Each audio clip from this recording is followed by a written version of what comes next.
In the shadows of history lie corridors without maps, sealed doors no key was meant to open. What we are allowed to know is a story carefully edited.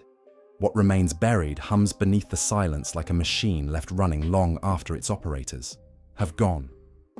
Tonight we turn toward those missing pages, the erased signals, the voices cut from the record, whispers of secrets that survived their wars, waiting for the moment someone dared to listen. On the night of 14 September 1944, the North Atlantic convoys were already sailing at maximum strain. Allied command, under Admiral Sir Charles Little, had authorized the diversion of Convoy WS-12A, 13 merchantmen with a heavy escort of 4 destroyers and 2 corvettes into an unmarked lane running between Iceland and Greenland. Officially, this diversion was filed under the codename Operation Cauldron, a designation that appeared only briefly in Admiralty logs before being struck out with red ink. The purpose of this operation has never been made public. Surviving fragments from the Public Record Office at Kew suggest the convoy carried not only troops and fuel, but restricted consignments originating from Scapa Flow, intended for delivery to Halifax and onward transport to Oak Ridge, Tennessee. American War Department correspondence classified at the time as ultra priority indicates joint British-American interest in experimental materials seized from occupied Norway, material believed to be connected to a Luftwaffe project operating out of Trondheim. According to the surviving portion of HMS Faulkner's war diary, the convoy entered heavy fog at 0200 hours, 17th September, approximately 200 nautical miles south of Jan Mayen Island. Wireless operators logged unusual interference that blocked HFDF bearings. At 04:15 hours, the first distress signal was transmitted, fragmentary, Morse that translated only as flash, underwater shock, engines disabled. Minutes later, another vessel, the Empire Beatrice, broke radio silence, reporting blinding flare to port, sea rising in columns. That was the last recorded transmission. By 0900, when RAF Coastal Command liberators reached the area, no trace of the convoy remained. No wreckage, no oil slick, not even lifeboats. Official histories recorded the losses as probable U-boat Wolfpack action, contact with Grouper Seawolf. Yet Bletchley Park decrypts for that week show no German submarine activity anywhere near the coordinates. In fact, Enigma Traffic specifically states Grouper Seawolf regrouping near Azores, hundreds of miles south. The matter might have ended there had it not been for a single intelligence intercept dated 18th of September, classified CX-MSS 7435 top secret. It recorded Luftwaffe transmissions from a site near Bergen, mentioning the word Sonnenhammer, Sunhammer, and Erster Einsatz erfolgreich, first deployment successful. The intercept was never attached to Admiralty loss records, nor was it referenced in post-war U-boat assessments. Rumors circulated among naval survivors, repatriated months later from other convoys. Sailors spoke of conversations in Icelandic ports, of fishermen who claimed to see a blue-white column rising from the sea on that same night, accompanied by the sound of metal tearing and a shockwave that rattled windows in coastal villages. These accounts were quietly collected by the Admiralty's Directorate of Naval Intelligence, filed under unsubstantiated civilian reports, and sealed for 50 years. The United States Navy's involvement deepens the mystery.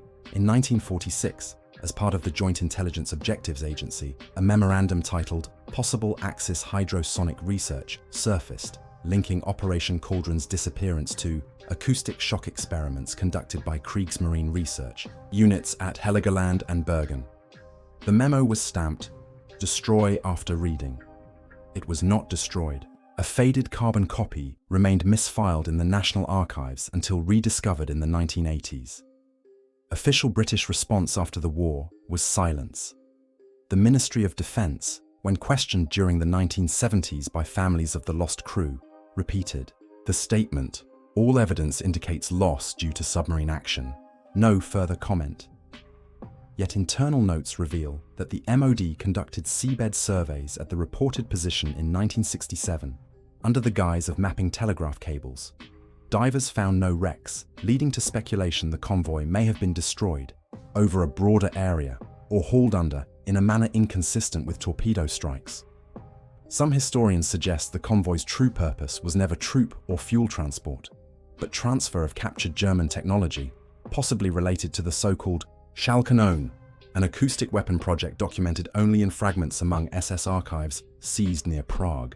Others argue that the US Atomic Energy Commission was involved, hinting that nuclear material was on board, though shipping logs from Scarpa Flow list no such cargo.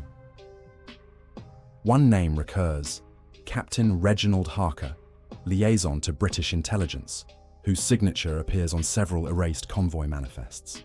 After the war, Harker joined MI6 Technical Section and remained until his sudden death in 1952, a fall from a London balcony ruled suicide. His personal papers were confiscated immediately by Special Branch. The loss of convoy WS-12A was never officially investigated beyond cursory Admiralty boards. No court-martial was held, no inquiry transcripts survive. The case was simply closed. And yet, the coincidental timing, days after Luftwaffe records hint at the testing of an experimental device, days before German engineers were transferred south to Bavaria, raises unsettling questions. Today, the official Commonwealth War Graves lists 612 men lost at sea, 17th of September 1944, their names etched in stone at Tower Hill. Beyond that memorial, nothing remains, no shipwrecks, no recovered bodies, no official explanation. Just a blank page in the war's history, carefully scrubbed of detail. What happened in those dark waters remains classified in all but name. The Admiralty silence, the erased manifests, the intercepted German message celebrating a first deployment, all point towards something far larger than a routine U-boat attack.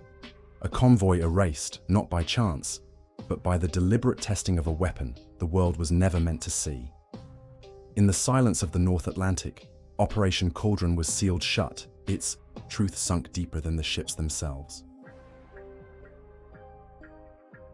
Among the most perplexing fragments to surface from Soviet wartime archives is the reference to a unit listed simply as the 9th Independent Assault Brigade. Its existence was never formally acknowledged in Red Army rolls, yet scattered. Orders and intercepted German reports point to a formation that operated deep behind enemy lines, often dressed in Wehrmacht uniforms. Its movements so shadowed that both Berlin and Moscow seemed intent on erasing them from record. The first hint comes from a decrypted German signal dated 4th of February 1944, sent from Army Group Center headquarters outside Orsha. It warned of uniformed saboteurs operating in panzer formation, speaking fluent German but refusing recognition codes. Reports described Panzer IV tanks with altered insignia striking supply columns near Vitebsk, only to vanish into the forests before Luftwaffe Strafers arrived. German counterintelligence assumed it was a partisan ruse, but the detail of captured armor and the precision of the ambushes suggested something more organized. Soviet documentation is elusive. In 1963, defector Major Oleg Korneyev provided the CIA with fragments of NKVD orders referencing 9th Independent Brigade, not to be entered into official strength reports. According to his testimony, the unit was composed largely of penal battalion veterans and linguists drawn from captured German communists. Their mission was infiltration, to impersonate retreating Wehrmacht units, spread confusion, and eliminate key targets far from the front.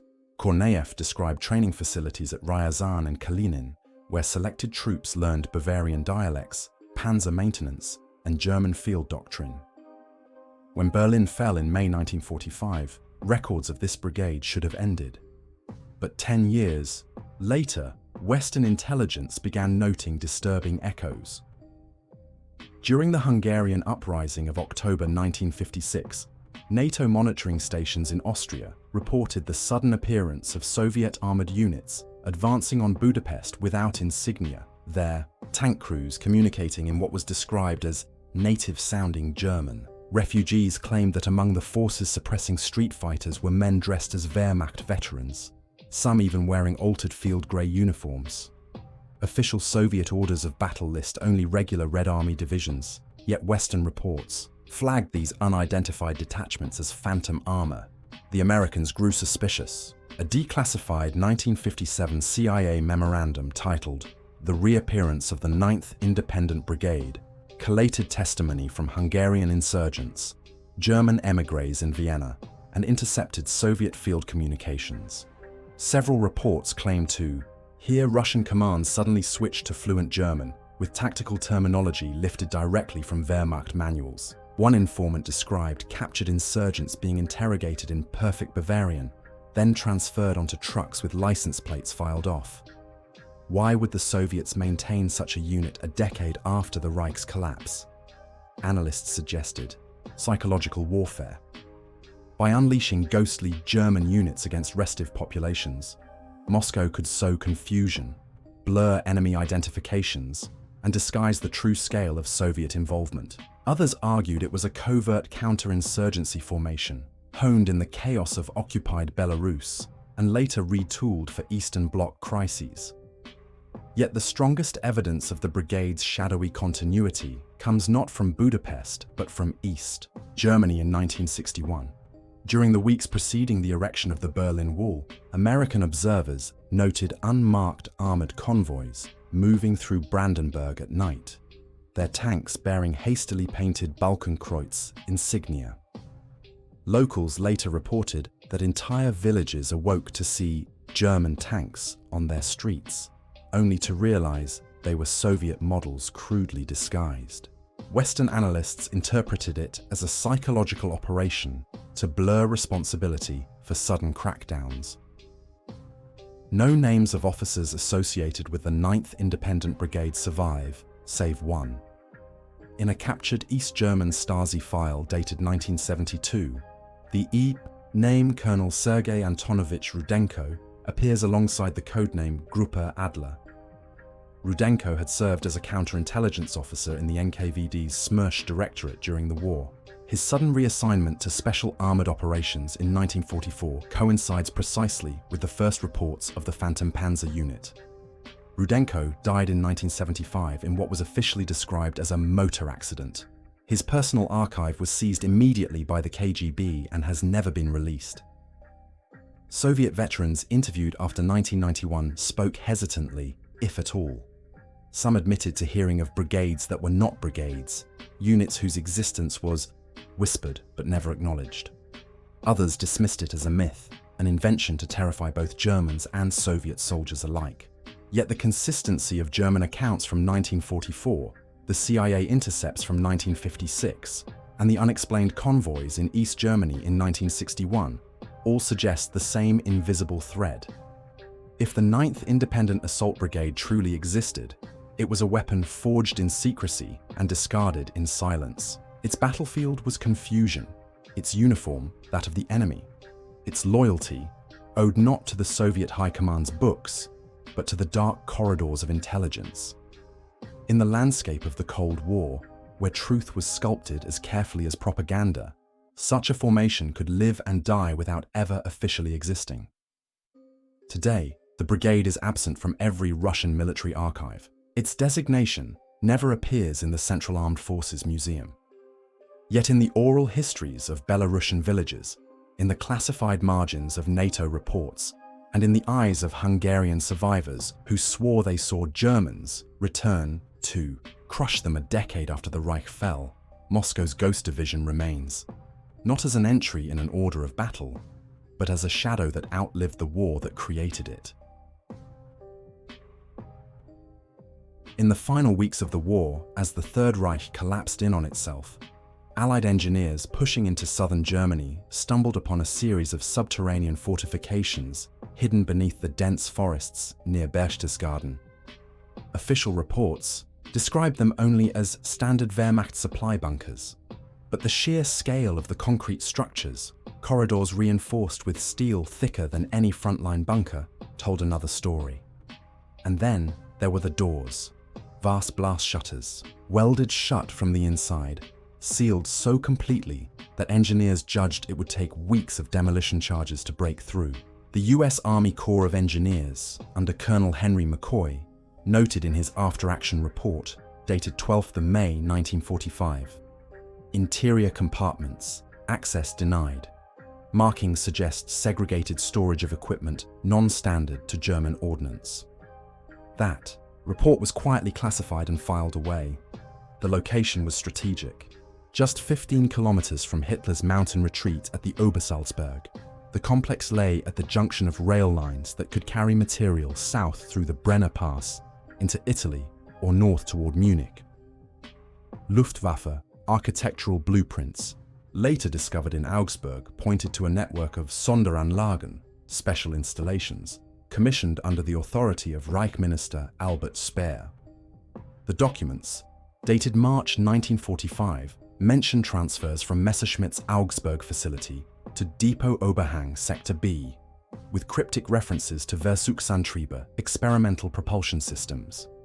French occupation officers who patrolled the region in late 1945 reported unmarked rail convoys emerging from the forests at night.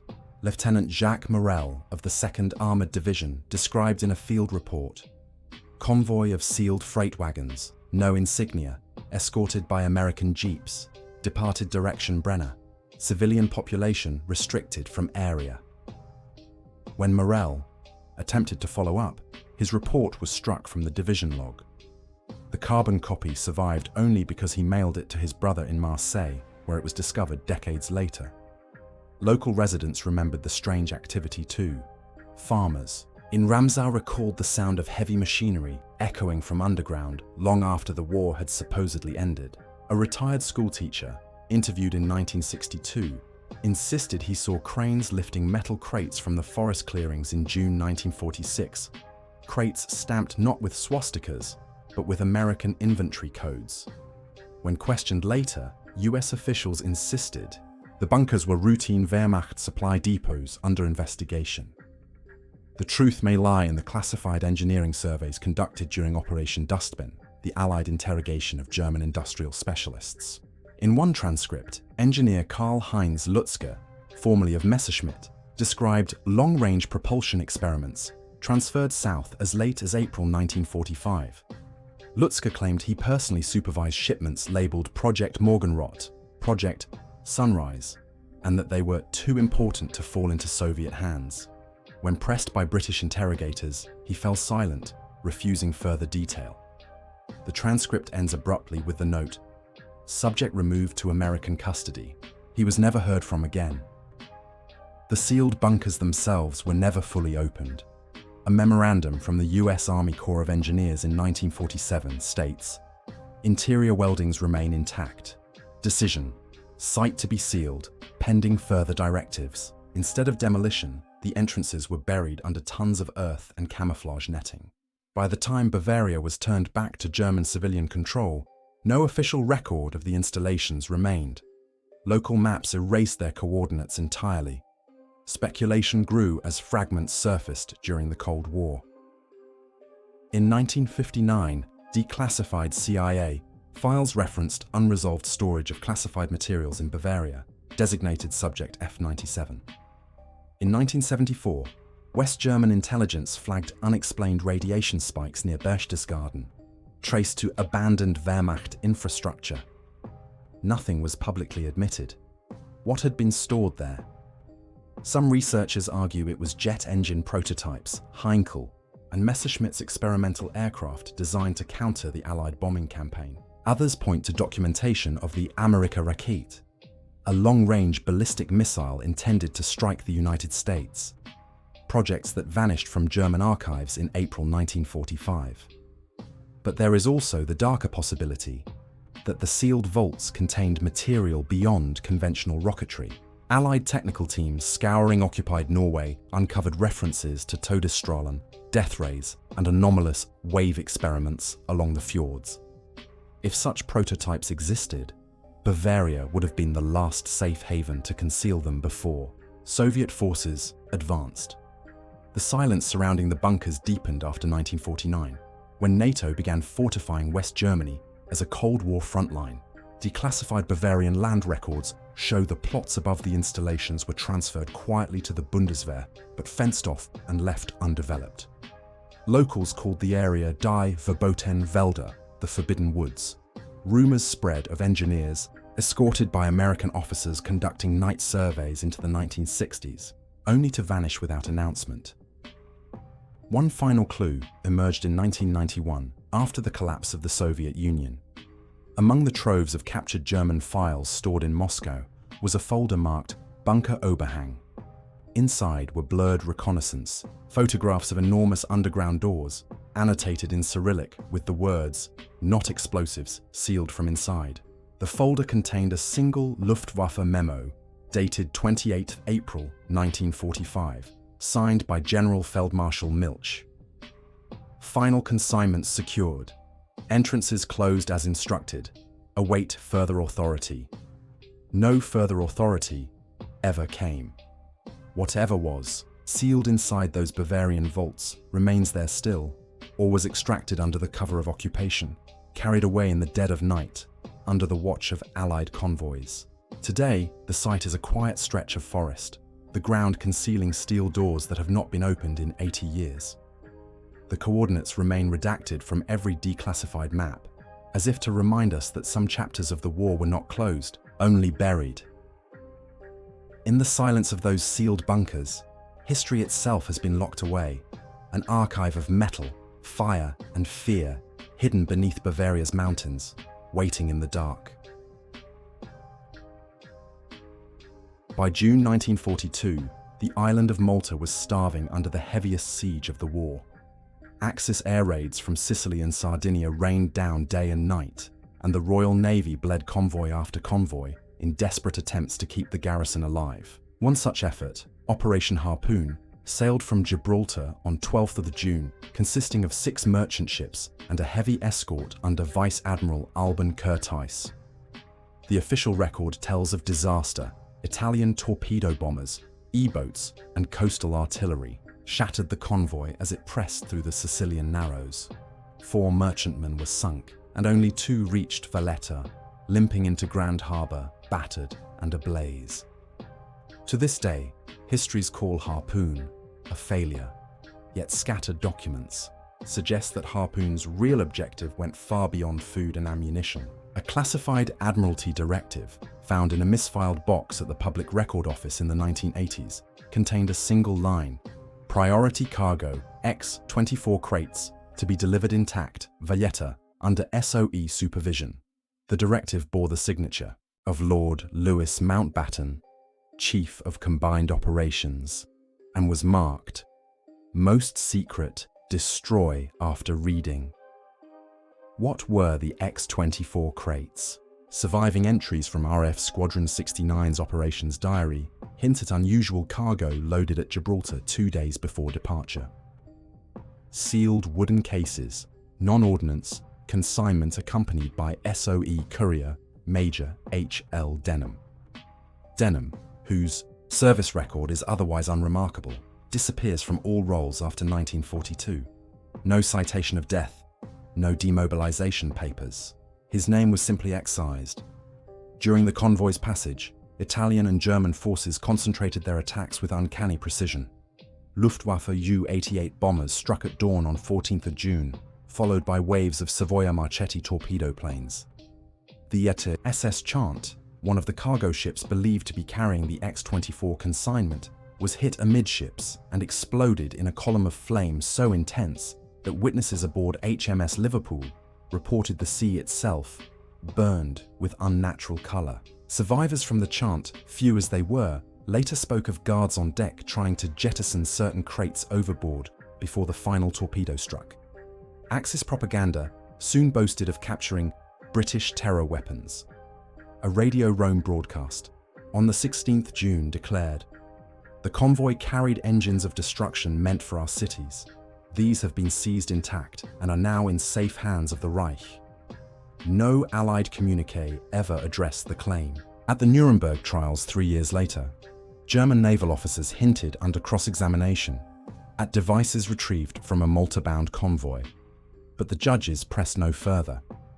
Declassified MI5 interrogation transcripts from Camp 020 add another layer.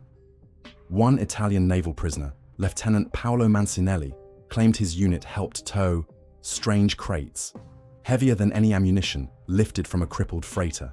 He described them as bound with lead lining, marked only with stenciled letters, X-24. When asked what became of them, he replied, "They were loaded on a train bound north. We were told to forget them." Speculation among historians ranges from early radar prototypes to experimental jet turbines destined for field testing in the Mediterranean. But the most troubling theory comes from a memorandum by US intelligence officer Colonel Carl Eifler, preserved in OSS archives. Dated July 1942, it warns, "Loss of X-24 consignment constitutes grave strategic setback. Recommend urgent recovery. Measures before enemy reverse engineering." The memorandum was stamped with a distribution list that included General Dwight Eisenhower. No follow-up survives. The shadow only deepened during the Cold War. In 1951, during interrogation of captured German scientist Wilhelm Schultz, the CIA noted his cryptic reference to British cases recovered from the sea, Palermo 1942, delivered to Peenemünde for analysis. Schultz refused further explanation, citing protective agreements. What exactly had been recovered from the Mediterranean seabed, and why it merited delivery to Germany's most secret weapons facility, was left unanswered. In Valletta, the official story of Operation Harpoon remains one of heroic sacrifice. Memorials list the ships lost and the lives extinguished in the Sicilian Narrows. Yet Maltese archives contain unexplained gaps. A receipt book from the island's dockyards, dated June 1942, contains torn pages where one would expect to see the unloading manifests of the two surviving freighters. The gap is suspicious enough that local historians long suspected deliberate removal. One tantalizing fragment survives in the diary of Flight Lieutenant Edward Carr, an RAF pilot stationed at Lucca Airfield. His entry for 15 June reads, "Convoy, crippled, but special cargo rumour persists. Some say only the Axis have it now. If true, God help us all." Carr was killed in action 2 weeks later. His diary was boxed with his effects and lay untouched until his family donated it to the Imperial War Museum in 1978. To this day, no definitive evidence identifies the X-24 crates. Whether they were sunk with the Chant and remain on the seabed, off Pantelleria, or whether Axis forces seized them and carried them north into the Reich's industrial heart, remains unresolved. What is certain is the silence. Admiralty files scrubbed, officer service records erased, prisoner testimonies ignored. Operation Harpoon is remembered for its losses, but its true cargo lies buried in secrecy. Somewhere between Gibraltar and Valletta, a consignment marked X-24 vanished into history, whether to the deep or into the hands of the Reich, no one can say. The forgotten fires of that convoy still burn in the classified margins of the war, glowing faintly through the ashes of a battle that should have been routine, but was anything but. When the Japanese Empire surrendered in August 1945, much of its war machine lay in ruins. Yet one of its darkest secrets, Unit 731, did not fall into Allied hands in the way the public was led to believe. Official histories describe the unit, based in Pingfang outside Harbin in occupied Manchuria, as a biological warfare research facility dismantled by the Soviets in the weeks following Japan's capitulation. What remains buried in classified archives, however, is the extent to which both Washington and Moscow absorbed the horrors of 731 into their own Cold War arsenals. Unit 731, commanded by General Shiro Ishii, had conducted lethal experiments on thousands of prisoners, frostbite trials, plague vector releases, and vivisections without anesthesia. By the summer of 1945, Soviet forces advancing from the north had captured Harbin intact. Reports from Smersh units attached to the First Far Eastern Front noted entire railcars of laboratory equipment and medical specimens being evacuated eastward toward Khabarovsk. Among them, according to a Soviet after-action report dated 23 August 1945, were cryogenic chambers and experimental primates. These materials vanished into the Soviet Union's biological weapons programs, never acknowledged publicly. The United States moved just as swiftly, though in a different fashion. A Joint Intelligence Committee memorandum, declassified in the 1990s, reveals that American negotiators quietly struck an agreement with Ishii and his senior staff. Immunity from war crimes prosecution in exchange for exclusive access to research data. While Japanese generals were hanged in Tokyo, Ishii was relocated to a safe compound in Tokyo under the oversight of General Douglas MacArthur's staff. He provided detailed briefings on plague dispersal techniques and methods of weaponizing anthrax. By 1947, those briefings had been forwarded to Fort Detrick, Maryland, under what the Army codenamed Paperclip East. Officially, the International Military Tribunal for the Far East never heard testimony about Unit 731's atrocities. Evidence was withheld. Witnesses were silenced.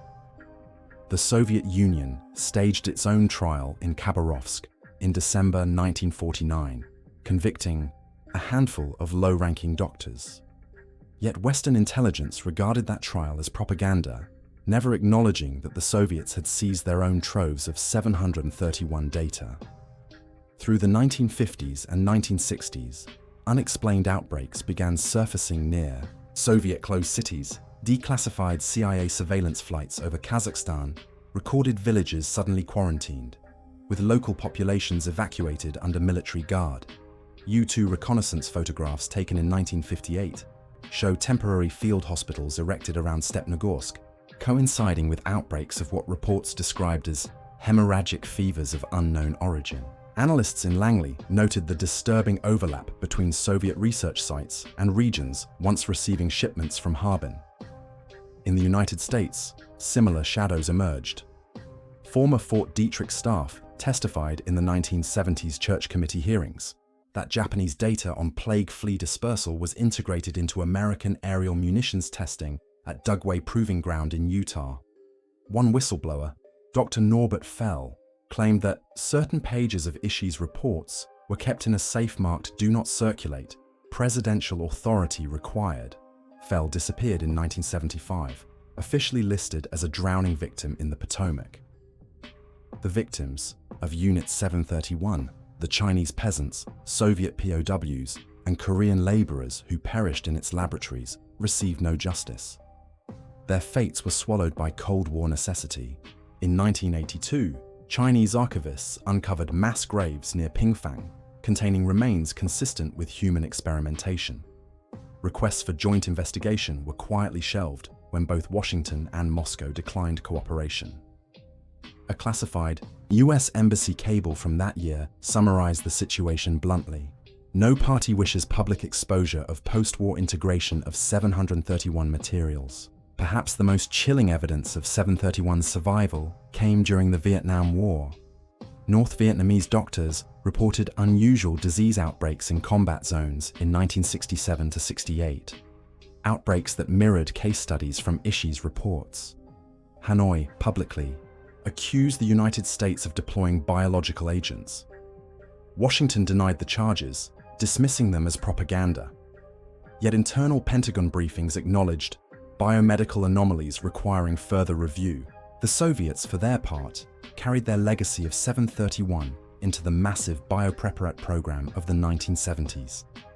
KGB files smuggled out by defector Ken Alibek in the 1990s confirmed that plague and anthrax strains tested in Siberian facilities bore genetic signatures remarkably similar to those studied at Harbin decades earlier. Alibek himself testified before the US Congress. The road to our bioweapons began with what the Japanese left behind. What makes the story of Unit 731's afterlife most disturbing is not only the science that was stolen, but the silence that followed. In both Washington and Moscow, files were sealed, trials were avoided, and names were erased from public record. Shiro Ishii lived until 1959 in relative comfort, never once facing a courtroom. His colleagues found positions in post-war Japanese, universities, and medical corporations, protected under the shield of Cold War geopolitics. Today, visitors to Harbin find only a sanitized museum on the site of the former complex. The most damning files remain in archives, classified under national security clauses in both Russia and the United States. For decades, governments denied knowledge of Unit 731's legacy. even as unexplained fevers swept remote regions and scientists spoke in whispers about data we should never have used. Unit 731 was not buried with the ashes of the Second World War. Its knowledge lived on, stitched into the rivalries of the Cold War, inherited by superpowers who chose expedience over justice. The erased victims of Pingfang remain silent, but their suffering lingers in every classified document, in every unexplained outbreak, in every closed archive where governments hide the truth.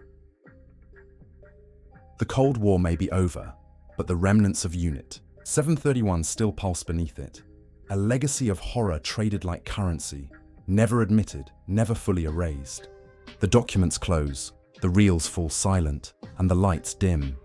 But silence is never the same once you know what it hides. Somewhere beyond the archives, rusting vaults still hold their cargo. Shadows still march in unfamiliar uniforms, and unmarked files still gather dust. The past is not buried. It is only disguised, watching us through the cracks of its locked doors.